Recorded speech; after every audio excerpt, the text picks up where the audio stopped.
So this cat's getting sub-Q fluids for what? Kidney disease? Dehydration? What? I think kidney disease. Okay. Yeah.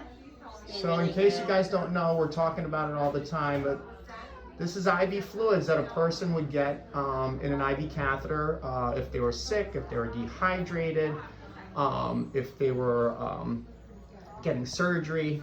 These IV fluids in cats can be used subcutaneously. We call it sub-Q fluids, okay? So cats have a lot of loose skin, so we can give them sub-Q fluids to hydrate them, give them a jump start, and it's much less expensive than IV fluids. It doesn't involve an IV catheter, it doesn't involve hospitalization, which is great, and it can really give some of these guys a little jump start into feeling better, or if they have chronic dehydrating diseases like kidney disease, you know, once a week or once a month or as needed can really jump start them up and hopefully keep them out of the hospital situation. However, IV fluids are magical. They can really oxygenate organs like kidneys and pancreases and intestines and full body organ rehydration a lot better than sub-Q fluids. So it's not something where sometimes we can't have the benefit of sub-Qs because we really need IVs. And those animals are more clinically sick. We have special testing that can determine that.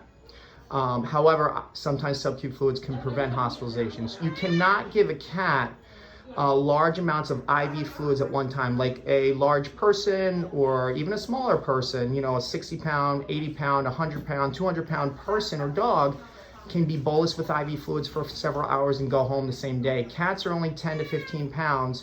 If you give them IV fluids too quickly, it could overload their heart. So when we do have to hospitalize cats for IV fluids, it's typically for at least 24 hours, sometimes 48, sometimes 72, but it can turn things around where sub-Q fluids for days wouldn't. So it's a balance between not waiting too long for sub-Q fluids, definitely not waiting too long for IV fluids, but here's a little video for you guys. So now you know what we mean when we give your cat sub-Q fluids. And you can see we're not restraining them. It's just fluids that goes up under their skin. Where'd the fluids go? Right here. Yep. So you'll see that your cat, we warm these fluids up, guys, in an incubator, because room temperature sub-Q fluids, 70 degrees, that's cold. That's like going into a pool.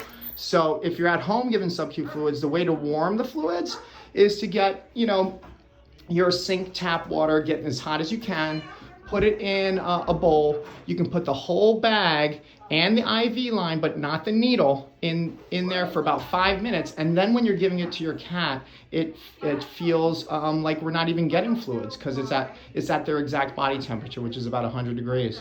Okay, guys, sub-Q fluids. Thanks, Arona.